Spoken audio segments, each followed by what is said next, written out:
ನಮಸ್ತೆ ಎಲ್ಲರಿಗೂ ಕರ್ನಾಟಕ ರೆಸಿಪೀಸ್ಗೆ ಸ್ವಾಗತ.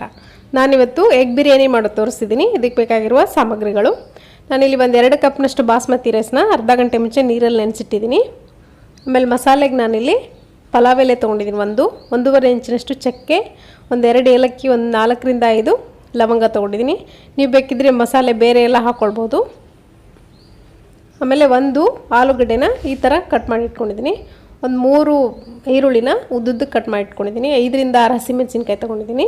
ಆಮೇಲೆ ಕೊತ್ತಂಬರಿ ಸೊಪ್ಪು, ಕೇಸರಿನ ನಾನು ಹಾಲಲ್ಲಿ ನೆನೆಸಿಟ್ಟಿದ್ದೀನಿ ಅರ್ಧ ಗಂಟೆ ಮುಂಚೆ. ಆಮೇಲೆ ಗರಂ ಮಸಾಲ, ಜೀರಿಗೆ ಪುಡಿ ಮತ್ತು ಧನಿಯಾ ಪುಡಿ ಅರ್ಧ ಟೀ ಸ್ಪೂನಷ್ಟು ತೊಗೊಂಡಿದ್ದೀನಿ ಎಲ್ಲನೂ. ಆಮೇಲೆ 2 ಟೇಬಲ್ ಸ್ಪೂನಷ್ಟು ಬಿರಿಯಾನಿ ಮಸಾಲ ಪೌಡ್ರ್ ತೊಗೊಂಡಿದ್ದೀನಿ.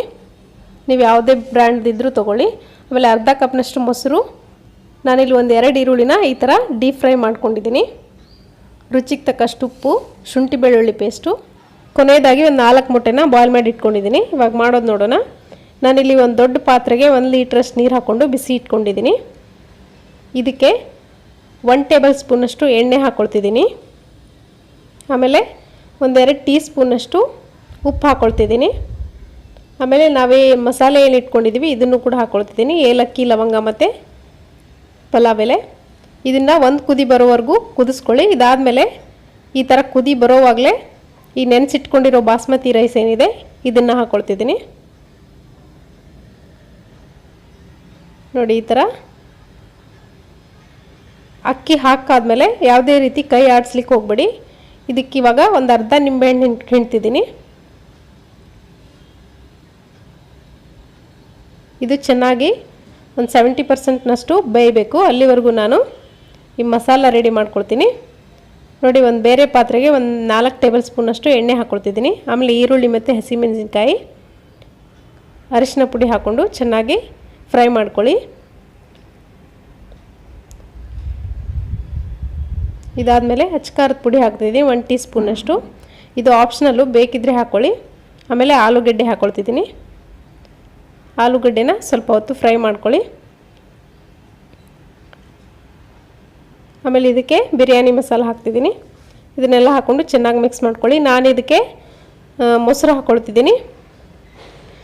ನಾನು ಇದಕ್ಕೆ ಶುಂಠಿ ಬೆಳ್ಳುಳ್ಳಿ ಪೇಸ್ಟ್ ಮತ್ತು ಈ ಪಲಾವ್ ಎಲೆ, ಏಲಕ್ಕಿ, ಲವಂಗ ಕೂಡ ಹಾಕ್ಕೊಂಡಿದ್ದೀನಿ. ಅದು ವಿಡಿಯೋ ಮಿಸ್ ಆಗಿದೆ, ದಯವಿಟ್ಟು ಕ್ಷಮಿಸಿ. ಇದನ್ನು ಇವಾಗ ಮುಚ್ಚಿ ಬೇಯಕ್ಕೆ ಬಿಡ್ತೀನಿ. ಅಷ್ಟರೊಳಗೆ ನಾನು ಈ ಅಕ್ಕಿ ಏನಿದೆ ಬೆಂದಿದೆಯೋ ಇಲ್ವೋ ಅಂತ ನೋಡಿ ಇದನ್ನು ಈ ಥರ ಸ್ಟ್ರೈನರಿಂದ ಸ್ಟ್ರೈನ್ ಮಾಡ್ಕೊಳ್ತೀನಿ.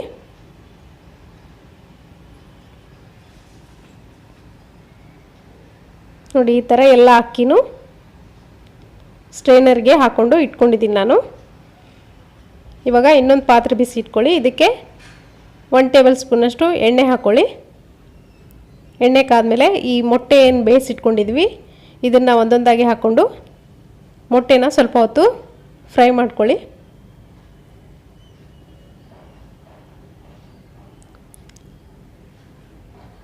ಇದಕ್ಕೆ ನಾನು ಅರಿಶಿನ ಪುಡಿ ಹಾಕ್ಕೊಳ್ತಿದ್ದೀನಿ, 1 ಟೀ ಸ್ಪೂನಷ್ಟು. ಆಮೇಲೆ ಅಚ್ಕಾರದ ಪುಡಿ ಕೂಡ ಹಾಕ್ಕೊಳ್ತಿದ್ದೀನಿ, 1 ಟೀ ಸ್ಪೂನಷ್ಟು. ನೋಡಿ, ಇವಾಗ ಇದನ್ನು ಒಂದು ಅರ್ಧ ನಿಮಿಷ ಚೆನ್ನಾಗಿ ಫ್ರೈ ಮಾಡ್ಕೊಳ್ಳಿ. ಈ ಥರ ಫ್ರೈ ಮಾಡೋದ್ರಿಂದ ಚೆನ್ನಾಗಿ ಟೇಸ್ಟ್ ಬರುತ್ತೆ. ಇವಾಗ ಇದು ನೋಡಿ, ಇವಾಗ ಆಲ್ಮೋಸ್ಟ್ ಆಗಿದೆ. ಇದನ್ನು ಮುಚ್ಚಿ ಸೈಡಲ್ಲಿ ಎತ್ತಿಟ್ಕೊಳ್ತೀನಿ. ಇವಾಗ ಈ ಮಸಾಲೆ ನೋಡಿ ಬೆಂದಿದೆ ಇಲ್ವ ನೋಡೋಣ. ಚೆನ್ನಾಗಿ ಬೆಂದಿದೆ. ಈ ಆಲೂಗಡ್ಡೆ ಕೂಡ ಚೆನ್ನಾಗಿ ಫ್ರೈ ಆಗಿದೆ. ಇವಾಗ ಈ ಮಸಾಲೆಯಿಂದ ನಾನು 2 ಸ್ಪೂನಷ್ಟು ಮಸಾಲೆನ ಸೈಡಲ್ಲಿ ಎತ್ತಿಟ್ಕೊಳ್ತೀನಿ.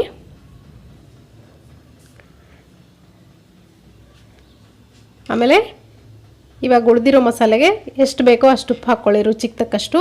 ನಾವು ಅಕ್ಕಿ ಬೇಯೋವಾಗಲೂ ಕೂಡ ಉಪ್ಪು ಹಾಕ್ಕೊಂಡಿದ್ವಿ, ನೋಡ್ಕೊಂಡು ಹಾಕ್ಕೊಳ್ಳಿ. ಇವಾಗ ಇದಕ್ಕೆ ಈ ಬೇಯಿಸಿಟ್ಕೊಂಡಿರೋ ಅಕ್ಕಿನ ಹಾಕ್ಕೊಳ್ತಿದ್ದೀನಿ. ಈ ಅಕ್ಕಿ ಏನಿದೆ 0.5% ಮಾತ್ರ ಬೆಂದಿದೆ, ಪೂರ್ತಿಯಾಗಿ ಬೆಂದಿಲ್ಲ. ಇದು ಸ್ಟೀಮ್ನಲ್ಲಿ ಬೇಯಬೇಕು. ಇವಾಗ ಈ ಥರ ಹರಡ್ಕೊಳ್ಳಿ ಅಕ್ಕಿನ. ಇದ್ರ ಮೇಲ್ಗಡೆ ಈ ಫ್ರೈ ಮಾಡಿ ಇಟ್ಕೊಂಡಿರೋ ಈರುಳ್ಳಿ ಹಾಕ್ಕೊಳ್ತಿದ್ದೀನಿ. ಆಮೇಲೆ ಕೇಸರಿ ಹಾಕ್ಕೊಳ್ತಿದ್ದೀನಿ. ಬಿರಿಯಾನಿ ಮಸಾಲ ಪೌಡ್ರ್ ಹಾಕ್ಕೊಳ್ಳಿ ಸ್ವಲ್ಪ. ಕೊನೆಯದಾಗಿ ಕೊತ್ತಂಬರಿ ಸೊಪ್ಪು ಹಾಕ್ಕೊಳ್ಳಿ. ಇದಕ್ಕೆ ಮತ್ತೆ 1 ಸ್ಪೂನಷ್ಟು ಅಕ್ಕಿನ ಹರಡ್ಕೊಳ್ಳಿ. ಇದಾದಮೇಲೆ ಈ ನಾನು ಎತ್ತಿಟ್ಕೊಂಡಿರೋ ಮಸಾಲೆ ಕೂಡ ಹಾಕ್ಕೊಳ್ತಿದ್ದೀನಿ. ನಾನಿಲ್ಲಿ ಲೇಯರ್ಡಾಗಿ ಮಾಡೋದ್ರಿಂದ ಈ ಥರ ಮಾಡ್ತಿದ್ದೀನಿ. ನೀವು ಬೇಕಿದ್ದರೆ ಹಾಗೆ ಮಾಡ್ಕೊಳ್ಳಿ. ಈ ಥರ ಈ ಮಸಾಲೆ ಹಾಕ್ಕೊಂಡು ಇದನ್ನು ಕೂಡ ಹಾರಿಡ್ಕೊಳ್ಳಿ. ಇದ್ರ ಮೇಲ್ಗಡೆ ಇನ್ನೊಂದು ಲೇಯರ್ ಅಕ್ಕಿನ ಹಾಕ್ಕೊಳ್ಳಿ. ಇವಾಗ ಉಳಿದಿರೋ ಈರುಳ್ಳಿ ಕೂಡ ಹಾಕ್ಕೊಳ್ತಿದ್ದೀನಿ, ಫ್ರೈ ಮಾಡಿ ಇಟ್ಕೊಂಡಿರೋದು. ಆಮೇಲೆ ಕೇಸರಿ ಕೂಡ ಹಾಕ್ಕೊಳ್ತಿದ್ದೀನಿ. ಇವಾಗ ಬಿರಿಯಾನಿ ಮಸಾಲ ಪೌಡ್ರ್ ಹಾಕ್ಕೊಳ್ಳಿ ಸ್ವಲ್ಪ. ಈಗ ಕೊತ್ತಂಬರಿ ಸೊಪ್ಪು ಹಾಕ್ಕೊಳ್ತಿದ್ದೀನಿ. ಇದಾದಮೇಲೆ ಕೊನೆಯದಾಗಿ ಈ ನಾನು ಫ್ರೈ ಮಾಡಿ ಇಟ್ಕೊಂಡಿರೋ ಮೊಟ್ಟೆ ಕೂಡ ಹಾಕ್ಕೊಳ್ತಿದ್ದೀನಿ. ನೋಡಿ ಇವಾಗ ಇದಾಗಿದೆ. ಇದನ್ನು ಮುಚ್ಚಿ ಒಂದು 15 ನಿಮಿಷ ಮೀಡಿಯಮ್ ಫ್ಲೇಮ್ನಲ್ಲಿ ಬೇಯಿಸ್ಕೊಳ್ಬೇಕಾಗತ್ತೆ. ನೋಡಿ ಇವಾಗ ಒಂದು 15 ನಿಮಿಷ ಆಗಿದೆ, ತೆಗೆದು ನೋಡೋಣ. ನೋಡಿ ಎಷ್ಟು ಚೆನ್ನಾಗಿ ಬಂದಿದೆ ಅಂದರೆ ಬಿರಿಯಾನಿ ಉದುರುದ್ರಾಗಿ ತುಂಬ ಚೆನ್ನಾಗಿ ಬಂದಿದೆ. ನೋಡಿ ಈ ಥರ ಪರ್ಫೆಕ್ಟಾಗಿ ಅನ್ನ ಎಲ್ಲ ಬೆಂದಿದೆ.